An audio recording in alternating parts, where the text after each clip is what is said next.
இந்த இனிய காலை இந்த கோர் கிரியேட்டிங் அவர்ஸ் மீட்டிங்கில் கலந்து கொண்ட அத்துணை அன்பர்களும் அவரதும் குடும்பத்தாரும் எல்லா வளமும் நலமும் பெற்று இன்புற்று வாழ எல்லாம் வல்ல இறைசக்தியை வேண்டி இன்னைக்கு பாத்தீங்க அப்படின்னா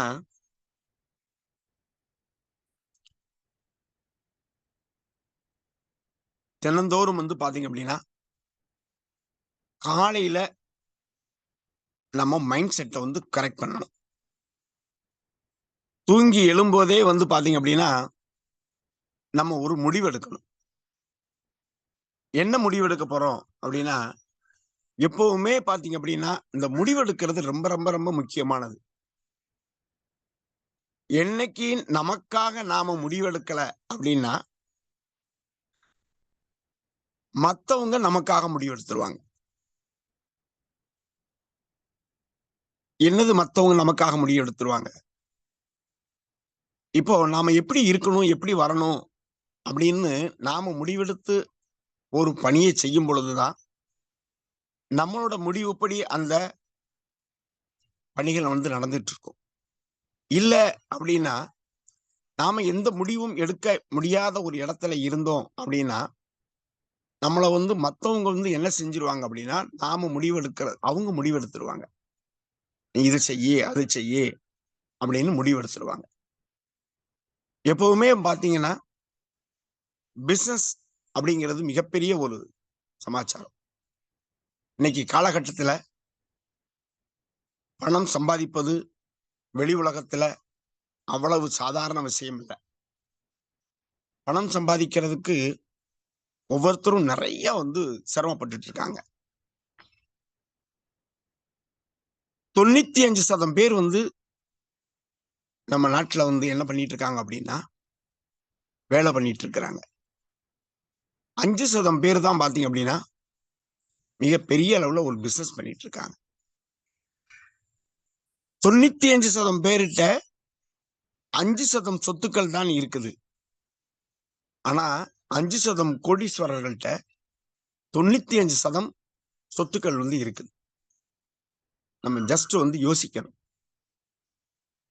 நாம பிறக்கிற இடம் எந்த இடமா கூட இருக்கலாம். ஆனா நம்ம செல்லக்கூடிய இடம் எது அப்படின்னு நாம ஒரு முடிவெடுக்கணும். இந்த முடிவெடுக்கிறது ரொம்ப ரொம்ப முக்கியமானது. முடிவெடுக்கிறதுக்கு பின்னாடிதான் நிறைய பணிகளே இருக்குது. உதாரணத்துக்கு நம்ம ஒரு வீடு இருக்குன்னு வைங்களேன். அந்த வீடை பெயிண்ட் பண்ணணும் அப்படின்னு முடிவெடுத்ததுக்கு அப்புறம் தான் அடுத்தடுத்த ஒவ்வொரு வேலையா வரும். என்னது எவ்வளவு பட்ஜெட் நம்ம கையில இருக்கு, எவ்வளவு பணம் நம்ம கையில இருக்குது, அந்த பணத்துக்கு தகுந்து என்ன மாதிரி பெயிண்ட் பண்றது. சாதாரண ஒயிட் மட்டும் அடிக்கிறதா, அதுல கலர் கொடுக்கறதா, இல்ல டிசைன் பண்றதா அப்படின்னு சிலது வரும். அதுக்கப்புறம் எந்த பெயிண்டரை கூப்பிடுறது, எந்த பெயிண்டர் வந்தா நமக்கு நல்லா பண்ணுவாங்க அப்படின்னு ஒரு வேலை ஒரு முடிவெடுத்ததுக்கு அப்புறம் தான் அதுக்கு பின்னாடி நிறைய பணிகள் இருக்கும். இப்போ சென்னைக்கு போறோம்னு முடிவெடுக்கிறோம். அதுக்கு பின்னாடி தான் நிறைய இருக்கும்.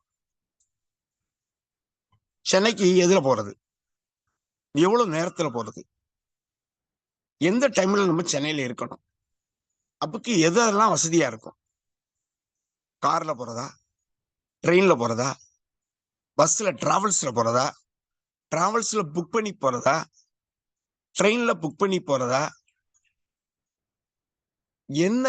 எத்தனை மணிக்கு எந்த ஸ்டேஷன்ல போய் ஏறினா எத்தனை மணிக்கு அங்க இறங்கும், நாம எத்தனை மணிக்கு அங்க இருக்கணும், இப்படி அதுக்கு பின்னாடி நிறைய அந்த முடிவெடுத்ததுக்கு பின்னாடிதான் நிறைய பணிகள் இருக்கும். அப்ப இங்க மோதிக்கார நம்ம என்ன செய்யணும் அப்படின்னா முதல்ல முடிவெடுத்தோம். நம்ம என்னவாக போறோம், இந்த மாதம் நம்ம என்னவாக போறோம் அப்படிங்கிறது நமக்கு 1ஆம் தேதியே நம்ம என்னவா இருக்கணும், நாம முடிவெடுத்தோம். முடிவு எடுத்தாச்சு அப்படின்னா அதுக்கப்புறம் ஆட்டோமேட்டிக்கா சில பணிகள் நடந்துட்டே இருக்கும். இப்போ ஒரு சென்னைக்கு ஒரு பிரயாணம் பண்ணணும்னு நினைக்கிறோம். நம்ம எதையாவது ஜஸ்ட் மிஸ் ஆயிடுச்சுன்னா கூட நம்ம பயணத்தை வந்து தடை போட மாட்டோம். என்ன பண்ணிடுவோம், அடுத்து மாற்று ஏற்பாடு ஏதாவது பண்ணி நம்ம இலக்கு எத்தனை மணிக்கு அங்க இருக்கணுமோ அது போகிறதுக்கான எல்லா இதையும் நம்ம செஞ்சிருவோம். அப்ப முடிவு தான் ரொம்ப முக்கியம். அப்ப நம்ம ஒவ்வொருத்தரும் நம்ம வந்து முதல்ல முடிவு செய்யணும். நமக்கு ஒரு டீம் இருக்குது. நம்மளோட டீம் சைஸ் என்ன? இந்த டீம் சைஸ் வச்சு நம்ம என்ன பண்ண முடியும் அப்படிங்கிறத நம்ம திங்க் பண்ணணும்.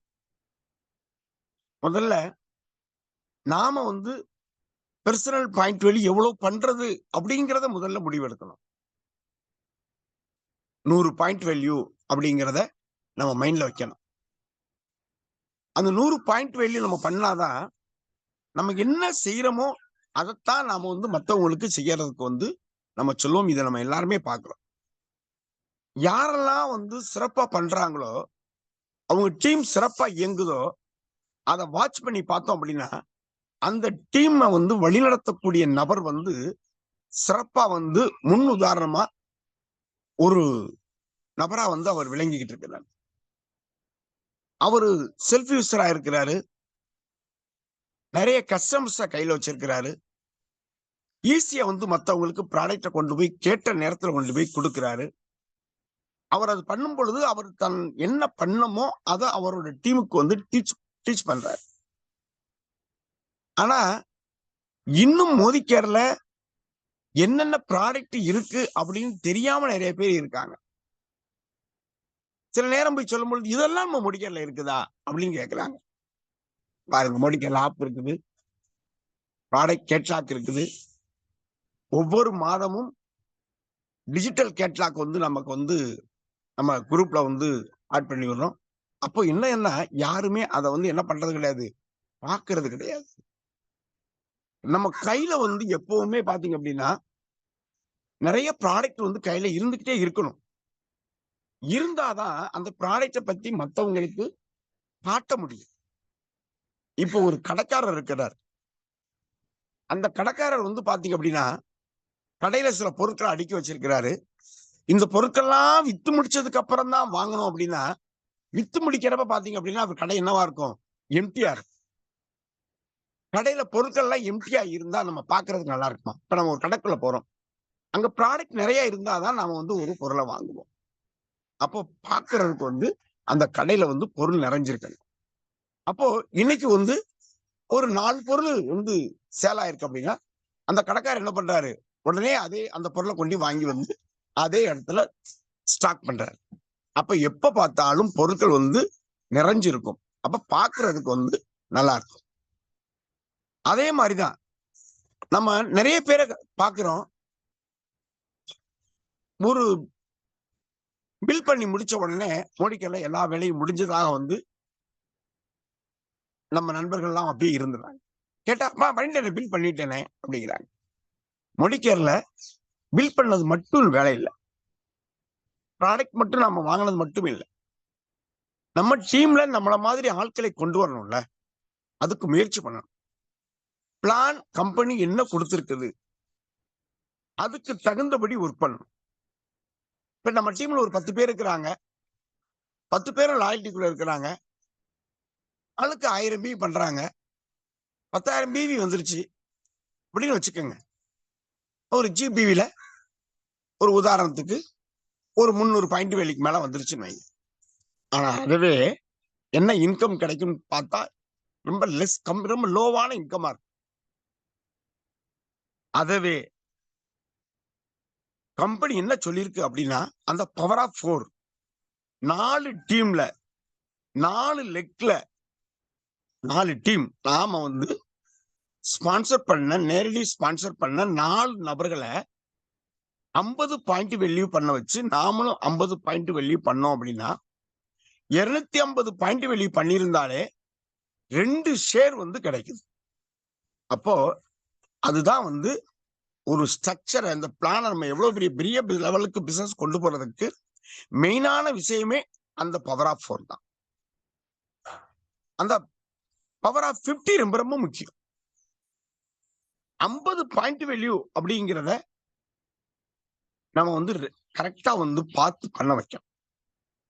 நிறையாவும் இருக்கலாம் டீம்ல, ஆனா 4 பேரை கட்டாயம் வந்து பண்ண வச்சிருக்கோம். இப்ப நம்ம டீம்ல உதாரணத்துக்கு ஒரு 20 பேர் 25 பேரை லாயல்ட்டியில கொண்டு வந்துட்டோம் அப்படின்னா நம்ம என்ன ஆயிடலாம்? டைரக்டர் ஆயிடலாம். அப்போ 4 டீம்ல வந்து மொத்தம் 20 பேர் வேணும் அப்படின்னா நம்ம என்ன செய்யலாம்? அந்த வந்த ஒவ்வொரு நபரையும் ஒரு மைல்ஸ்டோன் ஒண்ணு கொண்டு வரலாம். அப்ப அவங்கள மைல்ஸ்டோன் ஒண்ணு கொண்டு வந்து அவங்கள ஏர்ன் பண்ண வைக்கிறப்போ நாம வந்து டைரக்டர் லெவல் அடையலாம். ஜஸ்ட் இமேஜின் பண்ணி பாருங்க. ஒரு நாம என்ன வேலை பெரிய வேலை கிடையாது. நம்ம இந்த இடத்துல கூர்ந்து கவனிக்கணும். வெளி உலகத்துல எவ்வளவு சிரமங்கள் இருக்குது, இங்க இந்த பிசினஸ் எவ்வளவு எளிமையா இருக்குது அப்படிங்கிறதையும் நாம வந்து உணர்ந்தால் மட்டும்தான் நம்ம வந்து சரியா பண்ண முடியும். அப்ப இந்த பவர் ஆஃப் 4 மைல்ஸ்டோன் 1 வந்து எத்தனை பேர் நம்ம டீம்ல இருக்கணும் அப்படிங்கறத நம்ம முடிவெடுக்கணும். எத்தனை பேர் அந்த டீம்ல நம்ம உருவாக்கிட்டே இருக்கிறோமோ அவ்வளவு தூரத்துக்கு நமக்கு இன்கம் என்ன ஆகும்? பெருகிக்கிட்டே இருக்கும். 4 பேரை மைல்ஸ்டோன் 1 கொண்டு வந்து நம்ம டைரக்டர் ஆனோம். நம்மளோட இன்கம் வந்து டைரக்ட் போனஸ் கிடைக்கும், வெஹிக்கிள் போனஸ் கிடைக்கும், நேஷனல் டிராவல் ஃபண்ட் கிடைக்கும். அப்போ ஒரு மனிதனுக்கு என்ன தேவை? செலவுக்கு பணம் தேவை, அவன் பிரயாணிக்கிறதுக்கு ஒரு வாகனம் வேணும். அப்போ அதுவே பாத்தீங்க அப்படின்னு இன்னைக்கு நிறைய பேர் வந்து பாத்தீங்க அப்படின்னு எத்தனை பைனான்ஸ் கம்பெனி உருவாயிருக்குது. இன்னைக்கு ஒரு 2 வீலர் எடுக்க போனா உடனே வந்து எல்லாரும் கேட்கிறாங்க, உங்களுக்கு ஃபைனான்ஸ் வேணுமா சார்? ஃபைனான்ஸ் அரேஞ்ச் பண்ணி தரணுமா அப்படின்னு கேட்கிறாங்க. அப்ப வாங்குற சம்பளத்துல எல்லாரும் இஎம்ஐ கட்டி சிரமப்பட்டு இருக்கிறோம். ஆனா அதுக்கு பதிலா மோடி கேர் வந்து பாத்தீங்க அப்படின்னா ஒரு டைரக்டர் அவள் வந்துட்டாலே அவர்களுக்கு வந்து வெஹிக்கிள் போனஸ் வந்து கொடுக்குறாங்க. ஏன்? அந்த வாகனத்தை எடுத்துட்டு நம்மளுடைய பிசினஸ் இன்னும் இன்க்ரீஸ் பண்றதுக்கு நாம அதை பயன்படுத்திக்கலாம். ஆல்ரெடி நம்மகிட்ட வாகனங்கள் இருக்குது. ஒரு பெட்ரோல் போடுற செலவுக்கு வந்து நம்ம அந்த பணத்தை வந்து பயன்படுத்திக்கலாம். எங்கேயாவது நம்ம ஃபேமிலியை வந்து ஒரு டூர் கூட்டு போறதுக்கு அந்த டூர் ஃபண்டையும் நம்ம வந்து பயன்படுத்திக்கலாம். இப்ப இது ஒவ்வொரு டீம்லயும் 250 பாயிண்ட் வெளி வச்சிருக்காங்க. 4 டீம்ல 250 பாயிண்ட் வெளி அப்படின்னா 1000 பாயிண்ட் வெளி வந்துருச்சு. நம்ம ஒரு 100 பாயிண்ட் வெளி பண்ணோம்னா 1100 நம்ம டைரக்டர் ஆயிடும். இதே இடத்துல இன்னும் ஜஸ்ட் இமேஜின் பண்ணி பாருங்க. அந்த ஒவ்வொரு மைல்ஸ்டோன் கொண்டு வந்திருக்கோம்ல, அவற்றை ஒவ்வொரு நபருக்கு கீழையும் ஒவ்வொரு மாதமும் ஒவ்வொரு நபர்களை அவங்க கொண்டு வரட்டும். ஒவ்வொரு பேரும் ஒவ்வொரு நபர்களை. 4 டீம் இருக்குது. 4லையும் 4 பேர் இருக்கிறாங்க. இந்த 4 பேரு ஒவ்வொரு 4 பேரும் வந்து பாத்தீங்க அப்படின்னா ஆளுக்கு ஒரு நபரை உள்ள கொண்டு வந்தால் கூட கிட்டத்தட்ட 16 நியூ ஜாயினிங்ஸ் வந்துடும். ஆல்ரெடி நம்ம ஒரு 20 பேர் இருக்கோம். இப்போ ஒரு 16 பேரு, கிட்டத்தட்ட என்ன ஆயிரும்? 36 பேருக்கு மேல வந்து இப்போ 250 பாயிண்ட் வெளி இருந்தது. இப்ப 450 பாயிண்ட் வெளியே வந்து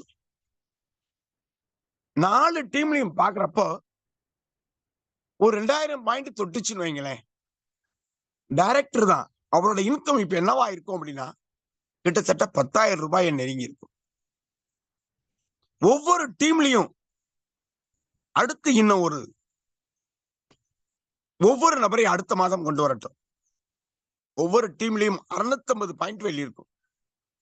கிட்டத்தட்ட 4 டீம்லையும் சேர்ந்து கிட்டத்தட்ட ஒரு 3000 பாயிண்ட் வெளி இருக்குன்னு வைங்களேன். ஒரு டைரக்டரா இருக்கிற ஒரு 15,000 ரூபாய் வரைக்கும் ஏர்ன் பண்ண வாய்ப்புகள் இருக்கு. அடுத்து ஒவ்வொருத்தரும் அடுத்த பொசிஷனுக்கு வரும் பொழுது ஒரு 4000 பாயிண்ட் விழுந்தா 4 டீமையும் ஈக்குவலா நம்ம கொண்டு வந்திருந்தோம் அப்படின்னா ஒவ்வொரு டீம்லயும் 1000 பாயிண்ட் வந்தது இருக்குன்னு வைங்களேன். 4000 பாயிண்ட் இருந்தா நம்ம இப்ப என்னவா இருப்போம்? கிட்டத்தட்ட டைரக்டர் தான், ஆனா 20,000 ரூபாய்க்கு மேல ஏர்னிங்ஸ் கிடைக்கும். ஏன் அப்படின்னா டைரக்டருக்கு மட்டும்தான் 3 விதமான போனஸ் வழங்கப்படுகிறது. அதனாலதான் நம்ம என்ன பண்றோம் அப்படின்னா, நம்ம டீம்ல இருக்கக்கூடிய ஒவ்வொரு நபரையும் அந்த டைரக்டர் அப்படிங்கிற ஒரு லெவலுக்கு கொண்டு வர்றதுக்கு முயற்சி பண்ணணும். அப்ப டைரக்டர் கொண்டு வரணும்னா என்ன செய்யணும்? அவர் ஒவ்வொரு டீம்லயும் ஒரு 4 பேராவது அந்த மைல்ஸ்டோன் 1 வந்து கம்ப்ளீட் பண்ண வைக்கிறதுக்கு நம்ம செட் பண்ணணும். இப்ப 4 பேரும் டைரக்டர் ஆயிட்டா அப்படின்னா நம்ம என்ன ஆயிருவோம்? Platinum director ஆயிருவோம். என்னெல்லாம் கம்பெனி கொடுக்குது பாருங்க. அதுக்கு கூட வெஹிக்கிள் ஃபண்ட்.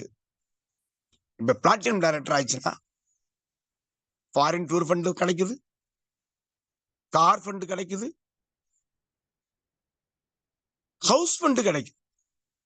நீ எத்தனை பேர் வந்து பாத்தீங்க அப்படின்னா சொந்த வீட்டுல வாழாமல வாடகை வீட்டுல கூட வாழ்ந்துட்டு இருக்காங்க டவுன்ல. இல்ல வீடு கட்டணும்னு நம்ம ஒரு பிளான் பண்ணிருப்போம். இல்ல ஆல்ரெடி வந்து ஒரு வீடு கட்டி இருப்போம், அது இஎம்ஐல வாங்கியிருப்போம். இஎம்ஐல ஒவ்வொரு மாதமும் அந்த பேங்க் வந்து பேங்க்ல லோன் வாங்கும் போது பாக்குறதுக்கு நல்லா தான் இருக்கும். அன்னைக்கு கடன் கொடுக்கறதுக்கு நிறைய வங்கிகள் இருக்கு, ரெடியா இருக்குது. டாக்குமெண்ட் மட்டும் சரியா இருந்தா போதும். சிவில் ஸ்கோரை பத்தி எல்லாம் கூட கவலை இல்லை. எப்படியாவது அரேஞ்ச் பண்ணி எல்லாம் என்ன பண்ணி கொடுத்துருவாங்க, லோனை வாங்கி கொடுத்துருவாங்க. ஆனா அந்த லோனை வாங்கி வீடு கட்டி அந்த வீட்டுக்குள்ள நிம்மதியா தூங்க முடியுமா? நிச்சயமா முடியாது. ஏன்னா ஒவ்வொரு மாதமும் அந்த இஎம்ஐ வந்து நம்மளை கழுத்த பிடிக்கும். ஆனா மோதிக்கேர் அந்த நம்ம டீம்ல இருக்க நமக்கு மோதிக்கேர் கன்சல்டன்ட்டுக்கெல்லாம் அந்த சிரமங்கள் இருக்கக்கூடாது அப்படின்னு மாதம் இஎம்ஐ கிடையாது. மாதம் வந்து நம்ம அக்கௌண்ட்ல ஒரு வீடு ட்ரீம் ஹோம் வாங்குவதற்காக ஒரு ஃபண்டை வந்து மாதம் வந்து கொடுக்குறாங்க. அப்ப பேசிக் எங்க இருக்குது அப்படின்னு பாக்குறப்போ ஃபர்ஸ்ட் எந்த இடத்துக்கு போகனாலும் நம்ம எங்க இருக்கணும்? முதல்ல ப்ராப்பரா வந்து நாம செல்ஃப் யூஸரா இருக்கணும். ஒவ்வொரு மாதமும் பாத்தீங்க அப்படின்னா ஒவ்வொரு வீட்டுக்குமே குறைந்தபட்சம் 10,000 ரூபாய்க்கு நாம வாங்கி பயன்படுத்தக்கூடிய அளவுல நான் சொல்றது ரொம்ப கம்மி அளவு. 10,000 ரூபாய்க்கு ப்ராடக்ட் வாங்குற அளவுக்கு வந்து நம்ம வீட்டுல ப்ராடக்ட் நமக்கு தேவைப்படுகிறது. இன்னும் எத்தனை பேர் நம்மகிட்ட இருக்கக்கூடிய ப்ராடக்ட நல்லா சீரியஸா பண்ணிட்டு இருக்கக்கூடிய நபர்கள் கூட முதிக்கெல்லாம் அந்த ப்ராடக்ட பயன்படுத்தாத நபர்கள் நமக்கு நிறைய பேர் இருப்போம். இன்னும் நமக்கு வந்து புலப்படல. ஆனா முதிக்கல்ல இருக்கக்கூடிய ஒவ்வொரு ப்ராடக்டையும் பயன்படுத்துறப்போ 10,000 ரூபாய் கூட காணாது. இன்னும் நிறைய பேர் பாத்தீங்க அப்படின்னா நம்ம இந்த குரோசரி ஐட்டத்தை கூட நிறைய பேர் வந்து பர்ச்சேஸ் பண்றது இல்லை. ஏன் இதெல்லாம் சொல்றோம் அப்படின்னா நம்ம டிபி வச்சிருக்கோம். ஒருத்தர் ப்ராடக்ட் ரெகுலரா பர்ச்சேஸ் பண்றப்பவே தெரிஞ்சிடும் இவர் என்னென்ன ப்ராடக்ட பயன்படுத்திட்டு இருக்கிறாரு. வேற எங்கேயும் வாங்க முடியாதுல்ல. நம்ம டிபிஸ் எல்லாம் கண்டினியூவா வாங்குறாங்க. இல்ல வேற எங்கேயும் வேற ஒரு டிபிலையும் போய் வாங்குறது இல்லை. ஏன்னா பிவி பாயிண்ட் நம்ம என்ன போட்டிருக்கோமோ அதான் இருக்குது. அப்போ எத்தனை பேர் வந்து இன்னும் வந்து நிறைய ப்ராடக்ட பயன்படுத்தாம இருக்காங்க, அதை நம்ம வந்து வாட்ச் பண்ணணும். வாட்ச் பண்ணி ஒவ்வொரு நபர்களையும் நம்ம டீச் பண்ணணும். என்ன அவங்க மைண்ட்ல இருக்கும் அப்படின்னா விலை கூட அப்படிங்கிறது நிறைய பேருகிட்ட மனது இருக்கும். அந்த விலை கூட இல்லை அப்படிங்கிறத நாம அவங்களுக்கு தெளிவுபடுத்த முயற்சி பண்ணணும். அதுதான் நம்மளுடைய வேலை. எத்தனை பேரை நம்ம வந்து ஒவ்வொரு நாளும் வந்து சும்மா அது பண்ணல இது பண்ணல அப்படிங்கிறத விட நம்ம டீம்ல இருக்கக்கூடிய ஒவ்வொரு நபரையும் ஒரு சர்வே பண்ணணும்.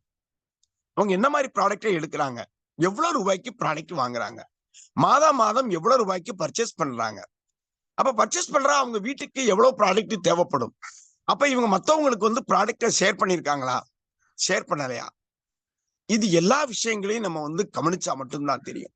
நிறைய பேர்ட்ட காட்டலாம், ஒருத்தருமே வாங்க மாட்டேங்காங்க சார், ஒரே வார்த்தையில காரணம் மட்டும்தான் தேடுவாங்க. ஆனா ஒரு பேப்பரை எடுத்து மோடிக்கேர்ல ப்ராடக்ட் எவ்வளவு, வெளிமார்க்கெட்ல ப்ராடக்ட் எவ்வளவு, அத பேப்பர் எடுத்து எழுதணும். எழுததான் எழுத அந்த செயல்கள் தானா நடக்கும். அதை எழுதி பாருங்கள், நிச்சயமா வந்து மிகப்பெரிய ஒரு கோவில்ல ஒரு கும்பாபிஷேகம் நடக்கிறது. கோவில் சிலைக்கு அடியில ஒரு எந்திரம் வைக்கிறாங்க. அது வந்து ஒரு சர்க்கியூட் மாதிரி. அங்க பாத்தீங்க அப்படின்னா அந்த மந்திரங்களை உச்சாடனம் பண்ண மந்திரங்களை சொல்லத்தான் அந்த எந்திரத்துக்கு உரியேறும். அது மாதிரி நாம என்னவா ஆகணும்னு நினைக்கிறோமோ அதை தினசரி பேப்பர்ல எழுதத்தான் நம்ம அகமே ஒரு கோவில், நம்ம உடம்பே வந்து ஒரு கோவில். அங்க உள்ளுக்குள்ள நம்ம எழுதும் போது அது தானா வந்து அது பிரபஞ்சத்திட்ட தானா அந்த விஷயத்தை சொல்லி நமக்கு என்ன வேணுமோ அதை கொடுக்கும். அப்போ ஒரு நம்ம யாரை சந்திச்சாலும் நல்ல அழகா ஒரு A4 சீட்டு வாங்கிக்கிற வேண்டியது. ஒரு பேப்பர் பண்டல் பாத்தீங்க அப்படின்னா 200 ரூபாயிலிருந்து 250 ரூபாய் இருக்கும். டெய்லி வந்து ஒரு 4 சீட்டு கையில எடுத்துக்கிற வேண்டியது. நம்ம டீம்ல ஆல்ரெடி இருக்கக்கூடிய ஒரு நபரை சந்திங்க. அவர் சரியா எவ்வளவு மாதம் எவ்வளவு ப்ராடக்ட் வாங்குறாரு அப்படின்னு பாருங்க. அவங்கள லாயல்ட்டிக்குள்ள கொண்டு வர்றதுக்கு ஒரு சின்ன முயற்சி எடுக்கும். லாயல்ட்டில ரெகுலரா பண்ணிட்டு இருக்காரு அப்படின்னா எவ்வளவு பாயிண்ட் வேல்யூ பண்ணியிருக்கிறாரு, அவரோட பாயிண்ட் வேல்யூ கூட்டுறதுக்கான வழிமுறையை நம்ம வந்து பார்க்கணும். அப்போ அவர் மைண்ட்ல அவரை ஃப்ரீயா பேச விடணும். ஏன் என்னென்ன பில்லு தானே பண்றீங்க, ஏன் இந்த ப்ராடக்ட்லாம் நீங்க யூஸ் பண்ணலையா, என்ன காரணம் அப்படின்னு அவங்ககிட்ட வந்து என்ன செய்யணும், பேசும் பொழுதுதான் அவங்க தரப்புல இருந்து சில விஷயங்கள் வந்து வரும். என்ன வரும், இது யூஸ் பண்றேன் சார், எனக்கு இந்த ப்ராடக்ட் பிடிக்கல, இல்ல இந்த ப்ராடக்ட் வந்து விலை கூட சார், நம்ம அவ்வளவுக்கெல்லாம் நமக்கு கட்டுப்படி ஆகாது சார் அப்படின்னு வந்து சொல்லுவாங்க. அந்த இடத்துலதான் நம்ம வந்து என்ன செய்யணும், அந்த கால்குலேஷன் அவங்க கண்ணுக்கு முன்னாடி செஞ்சுப்பாங்க. எவ்வளவு ரூபாய்க்கு வந்து ப்ராடக்ட் வந்து நமக்கு வந்து எக்ஸ்ட்ரா கிடைக்குது அப்படின்னு பார்க்கணும். இன்னைக்கு கடைகள்ல ஒரு சின்ன ஆஃபர், 3 சோப் சேர்ந்தா உங்களுக்கு 10 ரூபீஸ் வந்து ஃப்ரீ அப்படின்னு போடுறாங்க. ஒவ்வொரு சோப்பு வாங்கிட்டு இருக்க ஆளு கண்ண போய் பாக்குறோம், சூப்பர் மார்க்கெட்ல 3 சோப்பா எடுக்கிறாங்க. 1 கிலோ இந்த வாஷிங் பவுடர் வாங்கினா உங்களுக்கு இந்த சின்ன கோப்பை, இந்த சின்ன ஒரு பொருள் வந்து ஃப்ரீ அப்படிங்காங்க, அதான் வாங்குறாங்க. கிராமத்துல பாத்தீங்க அப்படின்னா கையில ஒரு டவியோட ஒரு பாக்கெட்டுகள் தூக்கிட்டு வருவாங்க வாஷிங் பவுடர். 2 பாக்கெட் வாங்குனீங்கன்னா உங்களுக்கு இந்த டவி வந்து உங்களுக்கு ஃப்ரீ அப்படிம்பாங்க. அப்ப எதையாவது ஒரு வாங்கினா எதையா மைண்ட் வந்து என்ன செய்யுது, உன்னை வாங்கினா வந்து ஒரு இலவசம் கொடுத்தால் உடனே வந்து அதுக்கு வந்து மக்கள் வந்து போகத்தான் செய்யறாங்க, பார்க்கத்தான் செய்யறோம். அப்போ நம்ம என்ன செய்யணும் அப்படின்னா அவங்க மைண்ட்ல என்ன நினைக்கிறாங்க அப்படின்னு எழுதணும். வெளி மார்க்கெட்ல இருக்கக்கூடிய ப்ராடக்ட ரேட்டை கம்பேர் பண்ணணும். ஒருத்தரை தெளிவுபடுத்தினா தான். வாய்ட்ட வந்து பேசிட்டே இருந்தோம் அப்படின்னா அது புரிபடாது. பேப்பர் எடுக்கணும். மார்க்கெட்ல அவங்க யூஸ் பண்ணிட்டு இருக்கக்கூடிய ப்ராடக்ட் நம்மளுடைய நண்பர் தானே, அவர் வீட்டுக்கு போங்க, அவர் என்னென்ன பொருள்லாம் யூஸ் பண்றாருன்னு பாருங்க. டால்க் என்ன யூஸ் பண்றாரு, பவுடர் என்ன யூஸ் பண்றாரு, வீட்டுல வேற என்ன க்ரோசரி பொருட்கள் என்ன யூஸ் பண்றாங்க, ஆயில் என்ன யூஸ் பண்றாங்க, துணி வாஷ் பண்றதுக்கு என்ன யூஸ் பண்றாங்க, வீடு கழுவுறதுக்கு என்ன யூஸ் பண்றாங்க, பாத்திரம் கழுவுறதுக்கு என்ன யூஸ் பண்றாங்க, பாத்ரூம் கிளீன் பண்றதுக்கு என்ன ப்ராடக்ட் யூஸ் பண்றாங்க அப்படின்னு ஜஸ்ட் ஒரு வீட வாட்ச் பண்ணாலே தெரிஞ்சிடும்.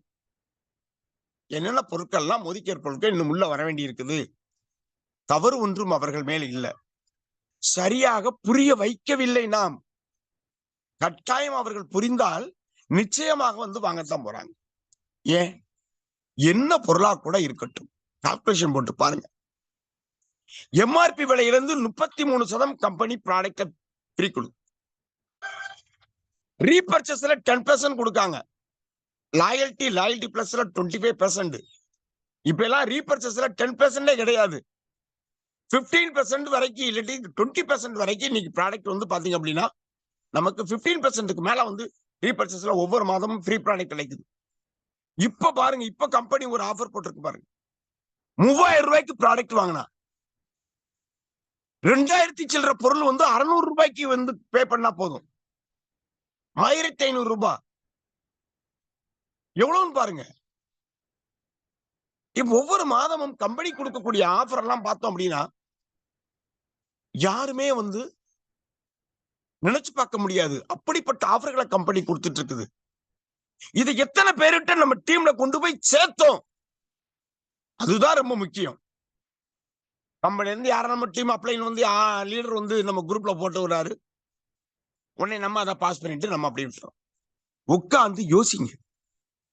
சேஃப் ஷிப்ட்ல ஏற்கனவே ஆல்ரெடி 3000 ரூபாய்க்கு பில் பண்ணியிருந்தா என்ன? இந்த மாதம் பார்த்தோம் அப்படின்னா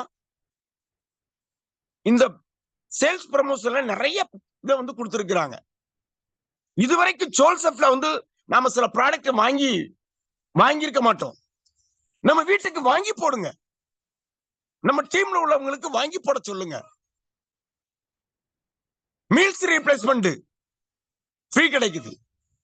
2000 ரூபாய்க்கு பில் பண்ணா கூட மொராக்கன் ஹேர் ஆயில் 119 ரூபாய்க்கு கிடைக்குது. 800 ரூபாய் ப்ராடக்ட்ங்க. அது தலையில தேய்ச்சா வந்து அவ்வளவு கூலிங்னஸ் இருக்கும். ப்ராடக்ட் ஃப்ரீயா கிடைக்கக்கூடிய அந்த ப்ராடக்ட் வாங்கி தலையில தேய்ச்சி பயனடைஞ்சாதான், அனுபவிச்சாதான் நாம மத்தவங்களுக்கு அதை வந்து சொல்ல முடியும். அப்ப பேப்பரை எடுத்து அந்த கால்குலேஷன் போட்டோம் அப்படின்னா பாருங்க, எம்ஆர்பி விலையில இருந்து கிட்டத்தட்ட 60% வந்து கம்பெனி நமக்கு வந்து டிஸ்கவுண்ட் ரேட்லயே எக்ஸ்ட்ரா ப்ராடக்டோ கொடுக்குது. 40% தான். அப்ப என்ன ப்ராடக்டா கூட இருக்கட்டும், எம்ஆர்பி விலை என்னவா கூட இருக்கட்டும், தற்சமயம் கொண்டு வந்த டைட் அரிசியா கூட இருக்கட்டும், அரிசியோட விலை எவ்வளவு?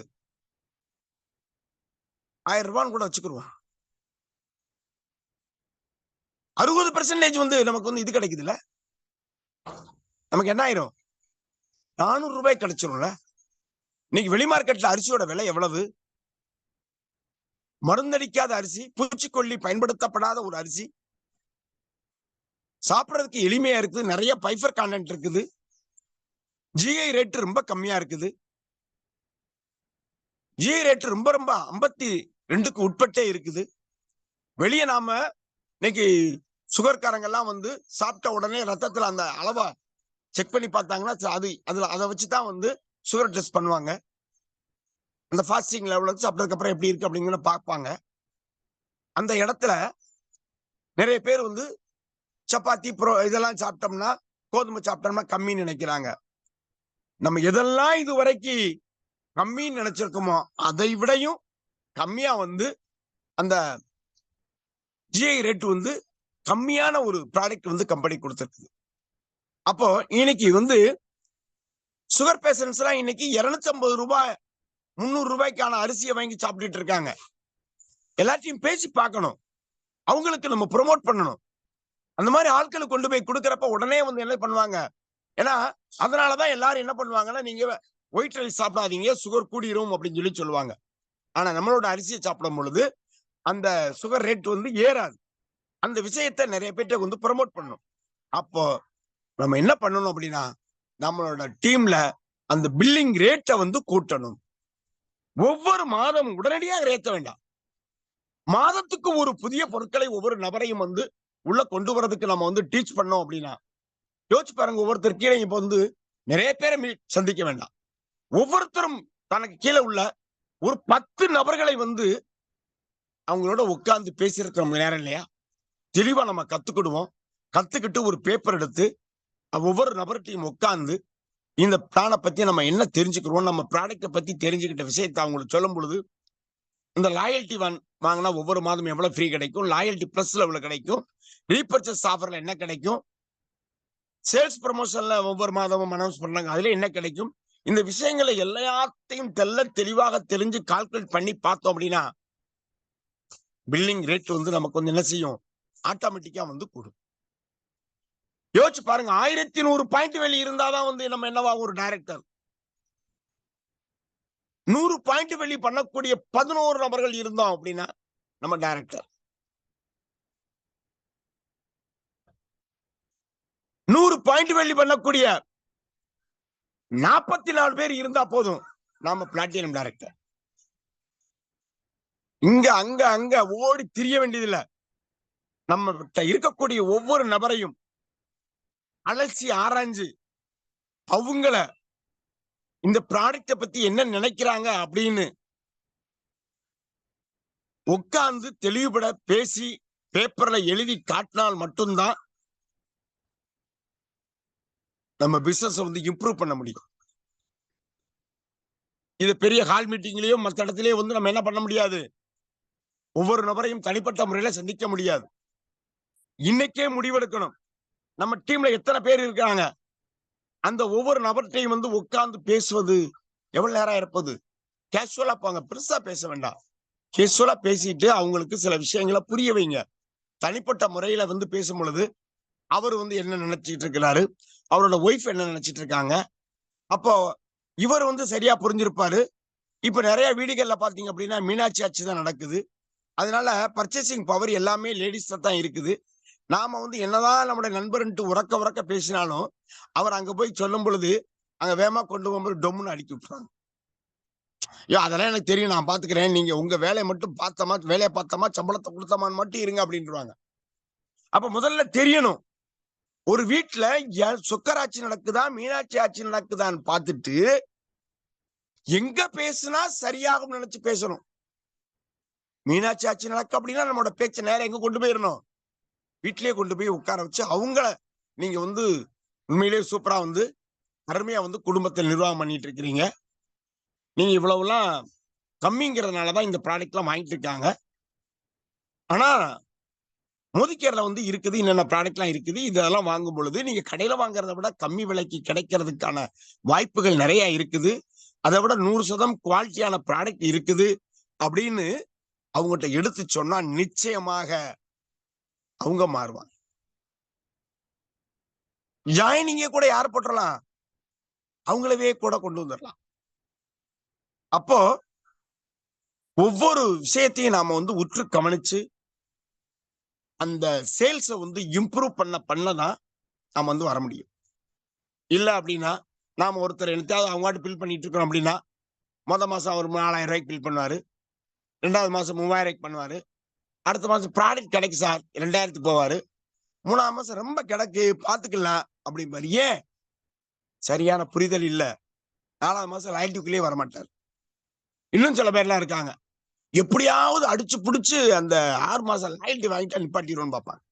கேட்டா இந்த மாசம் பில் பண்ணலான்னு கேட்டா என்ன பண்ணுவாங்க? ப்ராடக்ட் நெறைய கிடக்குண்ணே. அடுத்த மாசம் பண்ணிக்கிருவோம். அப்ப அந்த இடத்துல சொல்லணும். இந்த மாசம் நீங்க கேப் விட்டீங்கன்னா லாயல்டி பிளஸ் கிடைக்காது. அப்படிங்கிற விஷயத்தையும் நம்ம வந்து தெளிவுபடுத்தி சொன்னா தான், இப்ப அடுத்து அவர் வாங்க போற மாசம் 7வது மாசத்துல 7 ஆயிட்டாரு. அடுத்து 5 மாசம் தான் இருக்கு. பண்ணிட்டா அடுத்து 2 மாத ப்ராடக்ட் வந்து அவருக்கு கிடைக்க போகுது. அப்ப அதையும் வந்து நம்ம என்ன செய்யணும்? தனிப்பட்ட முறையில உட்கார்ந்து பேசணும். வாய் திறக்கணும். நாம பேசல அப்படின்னா, நாம முடிவெடுக்கல அப்படின்னா, நமக்காக நாம் முடிவெடுக்கவில்லை எனில், நம்மளுக்காக யாராவது ஒருத்தர் முடிவெடுத்துட்டு போயிருவாங்க. நாம நினைத்தது நடக்காது. சொல்லுங்க. மேரேஜ் பண்ண போறோம். ஒரு அழகான பொண்ண பார்க்கணும், செய்யணும். நாம வந்து இந்த பொண்ண தான் கட்டணும். நாம முடிவு எடுக்கலன்னு வைங்க. நம்ம வீட்ல எங்கேயாவது பேசி பிறக்கி எங்கேயாவது ஒரு இடத்துல ஒரு பொண்ண வந்து கட்டி வச்சுருவாங்க. அப்ப முடிவு அங்க நம்ம இன்னி அம்மா எடுக்கல. இப்ப வந்து நம்ம அப்பா, அம்மா முடிவு எடுத்துட்டாங்க. ரைட். நாம ஒரு கம்பெனிக்கு போறோம். ஒரு வேலைக்கு போறோம். அப்போ நம்ம அந்த வேலைக்கு போனா, இப்ப என்ன செய்யணும்? நம்மளுக்கு மேல ஒரு சூப்பர்வைசர் இருப்பாரு, இல்லாட்டி ஒரு மேனேஜர் இருப்பாரு, இல்லாட்டி கம்பெனி எம்டி இருப்பாங்க. யாராவது இருப்பாங்க. நாம போய் முடிவு பண்ண முடியாது. சொல்லுவாங்க, "இத எடுத்து அங்க போடுங்க. அத எடுத்து அங்க போடுங்க. இது இந்த வேலைய செஞ்சுட்டு வாங்க. இந்த பேங்க் போயிட்டு வாங்க." இப்ப நமக்கு வேலை குடுக்கறத முடிவு செய்யறது யாரு? நம்மளுக்கு மேல உள்ளவங்க. ஆனால் இந்த இடத்துல நாம வந்து சரியா முடிவெடுத்துட்டோம் அப்படின்னா, நாம முடிவெடுக்கலாம். இன்னைக்கு எத்தன மணிக்கு நம்ம வந்து ஒருத்தர சந்திக்க போலாம்? எப்ப போகலாம்? எப்ப ப்ராடக்ட் பர்ச்சேஸ் பண்ண போலாம்? எப்ப ப்ராடக்ட் பத்தி சொல்ல போலாம்ன்றது நம்மளோட ஓன் முடிவு.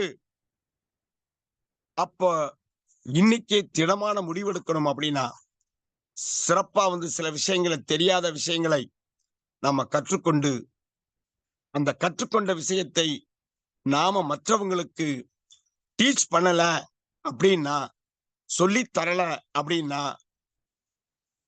எதுவும் நடக்க போறதில்ல. ஆனா என்ன செய்யணும்?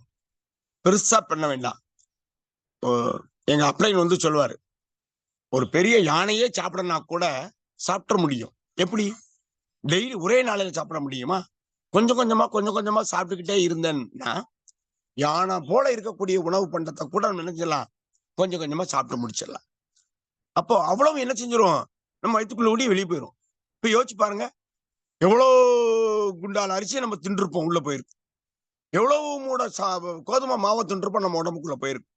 எவ்வளவு லிட்டர் தண்ணியை குடிச்சிருப்போம், அது உடம்புக்குள்ள போய் வெளியே போயிருக்கும். அப்போ கொஞ்சம் கொஞ்சம் கொஞ்சம் கொஞ்சம் பயன்படுத்தினாக்கூடிய மிகப்பெரிய இதை வந்து எடுத்துடலாம். அது மாதிரி ஒவ்வொரு நாளும் செய்யக்கூடிய சின்ன சின்ன வேலைகளை அதையும் தெளிவாக அது மாதிரி டெய்லி வந்து பேப்பர் வந்து நம்மகிட்ட இருக்கணும். ஒரு ஒயிட் பேப்பர் சீட் இருக்கணும். A4 சீட்ல அழகா வந்து எவ்வளவு கிடைக்கும் இன்னும் வந்து தெரியாம நிறைய பேர் இருக்காங்க. நீங்க எல்லாம் தெரிஞ்சுட்டாங்கன்னு நினைக்கிறோம். நிறைய பேரு இன்னும் தெரியாம இருக்காங்க. நம்ம சில பேர் நினைக்கலாம், இவர் என்ன அடிக்கொருக்க இதுவே வந்து ரீபர்ச்சேஸ் சொல்றாரு, லாயல்டி சொல்றாரு, லாயல்டி பிளஸ் இன்னும் நிறைய தெரியாம என் டீமே இருக்காங்க. அங்க இருந்து கத்துக்கிட்டு வந்துதான் நான் இன்னும் இத்தனை பேர் தெரியாம இருக்காங்க அப்படின்னு நினைச்சிட்டு பண்ணிட்டு இருக்கோம். அதனால வந்து அதை எழுதி ஒவ்வொரு நபர்கிட்டையும் அந்த பேப்பரை கொண்டு போய் நாங்கெல்லாம் செய்யறது உண்டு. அழகா வந்து இதெல்லாம் என்ன செஞ்சிருது, ஒரு ஒயிட் ஷீட்ல எழுதிட்டு அதை அவங்க வீட்லயே ஒரு டேப் போட்டு செல்ல டேப் போட்டு ஒட்டிட்டு இருக்கு. அப்படின்னா அவங்க பாக்குறப்ப தெரியும். அப்ப ரீபர்ச்சேஸ் எத்தனாம் தேதிக்குள்ள பண்ணணும், ஒவ்வொரு மாதமும் பில் பண்றது எத்தனாம் தேதிக்குள்ள பண்ணுனா சிறப்பா பண்ணலாம் அப்படிங்கிற முதற்கொண்டு எல்லா சலுகைகளையும் அனுபவிக்கணும். எப்ப பில் பண்ணி முடிக்கலாம்ங்கிற முதற்கொண்டு நாம இந்த விஷயத்தை தெளிவுபடுத்தி பேப்பர்ல எழுதி எழுதி எழுதி காட்டும் பொழுதுதான் நம்மளுக்கு ஒரு சிறப்பான எதிர்காலம் இருக்கிறது. ஒளிமயமான எதிர்காலம் வேண்டும் என்றால் இன்று ஒவ்வொரு நாளும் நாம வந்து நம்மளோட டீமுக்கு நமக்கு தெரிந்த விஷயங்களை டீச் பண்ண மறக்க கூடாது. வாய்ப்பளித்த ஓர் கிரியேட்டிங் அவர்ஸுக்கும் இதை இதுவரை பொறுமையுடன் கேட்டுக்கொண்டிருந்த அன்பர்களுக்கும் நன்றியை சொல்லி மீண்டும் ஒரு பதிவில் சந்திப்போம் என நன்றி கூறி விடைபெறுகிறேன். நன்றி, வணக்கம்.